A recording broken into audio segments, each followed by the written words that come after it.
For too long, it's been an invisible problem. The violence against Asian Americans surging throughout the pandemic. This week, police investigating new incidents from a street in Seattle and a laundromat in San Francisco. To New York City, where a 56-year-old man was beaten for no apparent reason. Attacks targeting our neighbors, our friends, our loved ones. A woman viciously shoved, a 71-year-old lady punched in the face, a 36-year-old man stabbed in Chinatown on his way home from work. These attacks seemingly escalating over the past 2 months, prompting more than 1,000 people to protest in Oakland, calling for solidarity against Asian American violence. Thank you for coming through. Now the simmering anger boiling over, an uprising to stop the hate. It is something in the psyche of this country where somehow it's okay to physically or verbally abuse Asian Americans. We're being scapegoated. And this is not just one community. It is every community. Hollywood stars, athletes, Congress members, activists, and everyday Americans joining forces against not just the violence. People got punched and pushed over. We have elderly who are being attacked.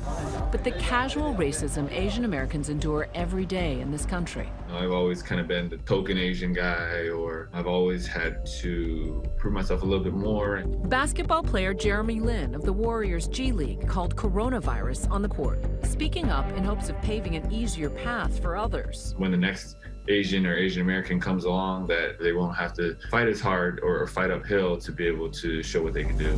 And actress Olivia Munn lending her star status to the fight. When I look in the mirror, I see an Asian American woman. I don't just see a woman. Like so many, Munn says the COVID-19 pandemic has been weaponized against Asians and Asian Americans. I really was paralyzed. I didn't really know what to think, what to say. When the previous administration said things publicly, like the Wuhan virus, the China flu, the China virus, the plague from China, we have to be accurate. Unapologetically, he helped to stoke the fires of anti-Asian violence against our communities.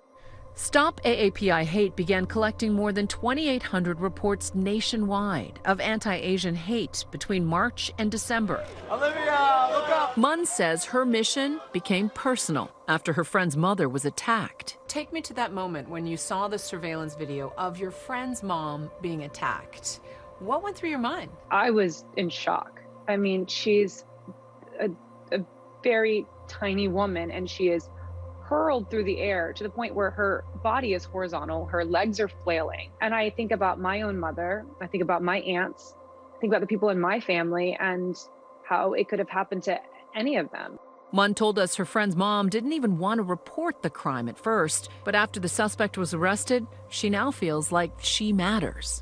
Tell me how the younger generation is responding to that sort of cultural need to sort of stay quiet. Are younger Asian Americans being more vocal? Yeah, we're being a lot more vocal than our parents and grandparents. I mean, there was this conditioning for the older generation to accept being a second-class citizen in your own country. Just surviving and not dying shouldn't be the aim for our families. You know, it shouldn't be the aim for anyone.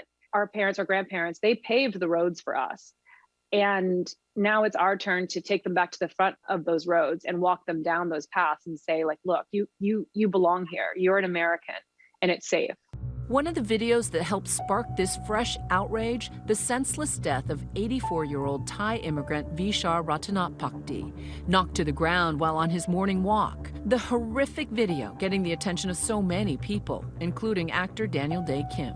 It was a very visceral response. I got very angry. This is now a year of these kinds of things going on, but it was disheartening to see how many people did not know. Police arrested a 19-year-old suspect who pled not guilty to murder and elderly abuse. His lawyer insists the attack was not racially motivated because the victim's face was fully covered with a mask and hat, so there was no knowledge of race. His lawyer instead calling it a break in the mental health of a teenager. But while Vishar's death made headlines, propelling this issue to the forefront, it's his life his daughter and son-in-law want to honor. Happy birthday, dear grandpa. He's a family man, gentleman. He's taking care of our family. Even though Vishar's attack, like countless others, are not being investigated as hate crimes, it's still drawing attention to the alarming surge of xenophobic attacks. You need to leave. Asian piece of Oh my God. Go back to whatever Asian country you belong in. Montana says she's trying to find hope. It isn't easy. I've been outside with the kid, and then I've been attacked verbally. They're yelling, and then you are sick, you are wireless Asian. How did your kids react to that? We know it's a violence. We just walk away. But that pain pales in comparison to her father's murder. I miss him a lot every day. He's a caring person. We can't believe this happened. Many in the Asian American community are harnessing the power of social media to share information on attacks and help hunt for suspects. My colleague Dion Lim of KGO TV in San Francisco is a prime example.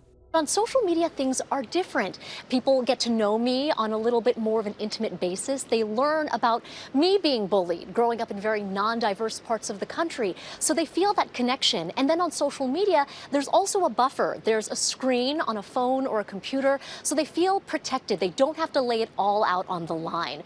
And then when they see other people comment on these posts, they realize, oh my gosh, I'm not alone. I can do this. I feel empowered to share my story.